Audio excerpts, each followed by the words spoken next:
Alright, welcome to another deck tech.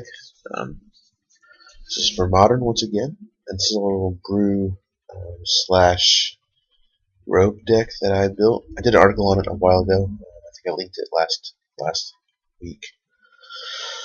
It's called Dark Soul Sisters.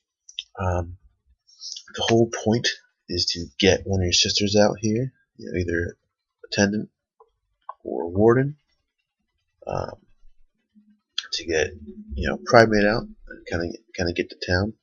Unlike the other decks, this has a lot more synergy and different ways to win. The other ways to win would be with the sack outlets, which we have Carto Aristocrat and Viscerous here, to sack creatures and to drain them and gain with Blood Artist. Basically, it's kind of like half Aristocrats, half Soul Sisters, and they kind of join up a bit. Let me just go through one by one with the 1-drops into the 2-drops and the 3-drops here. So we have each Soul Sister. The only difference is Attendant is a May, and Warden is you just do it. So there's more triggers for Attendant. That's the only difference. The next one that I'm actually kind of excited about, which I really think is a great card, it's severely underplayed, is Bloodsoaked Champion. In this deck, he's just pretty phenomenal. The fact that you can sack him to something, bring him back, and trigger a Soul Sister, which could then trigger a Primate or something like that, is pretty great. And if you get flooded on mana, you can do it multiple times. He's aggressive. This deck needed something to be a bit more aggressive, so you just have to wait for like a Blood Artist or something like that. So I'm a big fan of him, and I think, or I hope, that he rises in stock a bit. I think he's a great card, and I think he will. Especially if the bannings happen. I want to see Sam Black do something with him. He's pretty sweet. Then we have just 2 removal spells, which might change, but so far it's working pretty well. Tragic Slip. The Morbid is turned on pretty much all the time, and it kills everything in the format, except for like Emrakul, which you don't see too often, but that's pretty much all. It's pretty sweet. Even the 1/1 kills off mana dorks and things like that. Our other sack outlet here is Viscerous here. Sacrifice Scry. It's pretty sweet to get that Scry off, even like after a Wrath effect. You can sack all your dudes with Scry. In response to burn, like a Lightning Helix, you can sack and Scry. They won't gain the life, they won't resolve. You can block something with Lifelink and sack and Scry, so on and so forth. It helps you set up your draws to get to what you need to kind of win. That is it for the 1-drops there. See. Let's go to our 2-drops. The Primate is pretty self-explanatory. He gets huge pretty quickly. He outclasses Goyf. He gets to be one of the biggest creatures in the format with little investment, I'll say. And then there's Return of the Ranks, and I have another one in my board. I had originally 4 in the main. I cut it down to 2. It's more of a kind of get you back in the game kind of card, or you can do the funny little interactions with it, like sack all your dudes, bring them all back, and do it again, kind of thing. But as you notice, every creature we have is 2 or less power, or sorry, converted mana cost. So it's pretty useful. That's all I can really say about that. It's just a good card. Let's see, and then we have Blood Artist. He's almost like a third Soul Sister in a sense, just like a really dark Soul Sister, hence the name. You sack dudes, and then you can also trigger Primate and kind of kill it. Like it's almost like Reach as well. When the board state gets cluttered, you hopefully get one of him out by scrying or bringing him back from the graveyard. Pardon me, and kind of go to work with him. It's pretty sweet. And then Pack Rat. And you might say Pack Rat's kind of out of place, but not in this deck. Him just making tokens triggers his sisters. but also him throwing things in the graveyard is pretty cool because you can get him back with Return of the Ranks. We'll throw a Blood-Soaked Champion in the yard and get him back with his raid trigger. Just have giant rats to kind of push through damage. Another way to get through damage is Cartel Aristocrat. Another sack outlet, but also getting her to be pro color against some decks is your way to win. I mean, it's two a turn, so it's a little slow, but it is strong. You know, it's usually she's unblockable, or you can jump block the big thing and survive. And of course, Lingering Souls. Playing black-white is really, it's gonna be a hard reason not to play this spell, but in this deck it's kind of perfect. So that is the main deck. I'm pretty sold on it.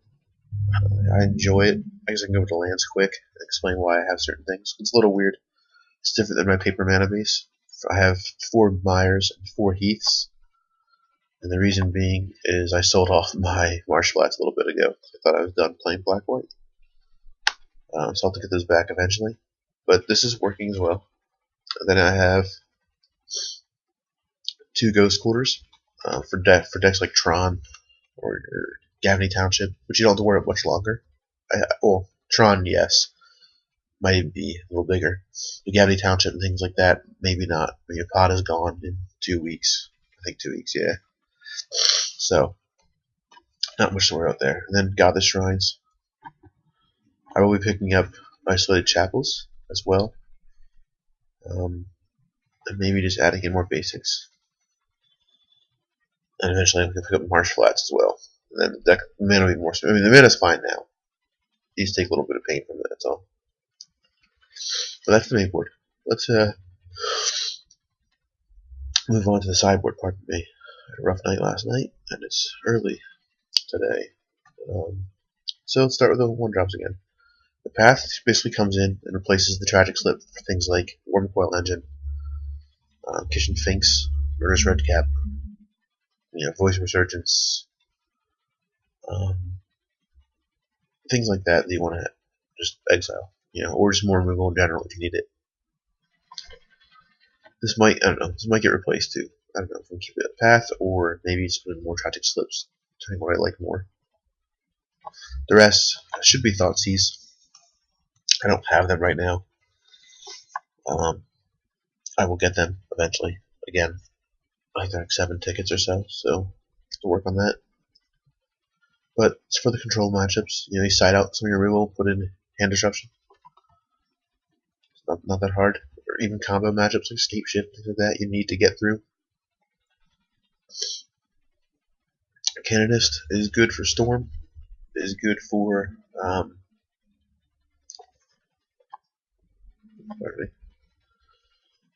Storm and Burn and combo decks like Jeskai, Hennessy, things like that. Yes, they can kill her off, but you can also get her back. And she is converted mana cost 2 or less. So that's pretty sweet. And this one's an interesting card. I played it in paper in the Delver deck that I played against. I had to concede once I had my Soul Stitches out because he couldn't get rid of them. Your creatures are protected from non-combat damage, so Lightning Bolts, Lightning Helixes, Pyroclasm, Volcanic Eruption, all those kind of spells that deal X damage to each creature or to kill off a creature, they're not going anywhere. And if they're not going anywhere, you're getting a ton of life off of your Soul Sisters, and you will win the game. It's a pretty sweet enchantment. I mean, it's from Conflux. I used it years ago and then kind of forgot about it. I found it in paper that I want to make sure I got someone here as well. Stony Silence is to help out against Affinity. I mean, usually you have a pretty good matchup against Affinity because every time they're playing Dude, you're getting life. But this helps out on their huge powerful draws, and you can just play this kind of shut them down a bit.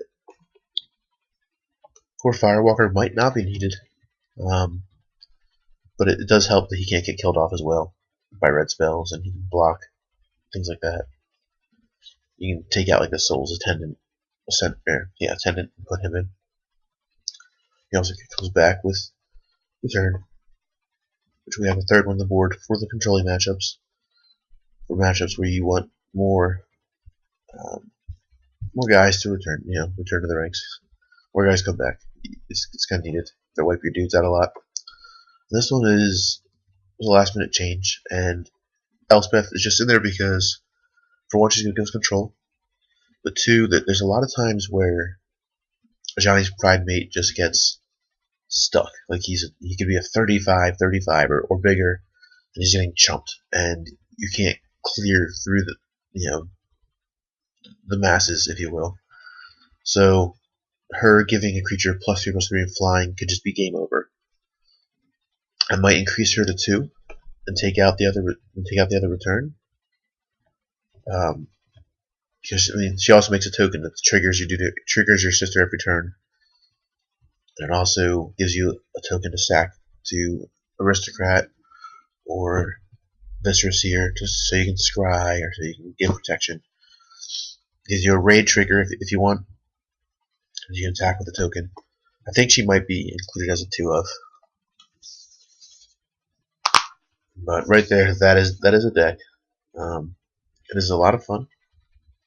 It's something I will be playing with probably most often in paper, and private on here. I think it'd be really well positioned after the bans as well. Things like Potter Gone and Blurry Delver is a fantastic matchup. So if people are still playing it, it's going to get even better. But when people can't restock their hands for 1 mana and gain a huge advantage over you, you'll be totally fine. I thought about putting some card draw on here, but it might just get too cute. I think it's Altar of Blood, I think, or it's where you sack a creature, you can draw 2 cards. It's an instant for 2 mana, but I think it's just too cute. I might not need that. I mean, Lingering Souls in a sense is card advantage. Pack Rat. I mean, Viscera Seer smooths out your draws. So it's pretty good. I will be doing a few matchups with it, and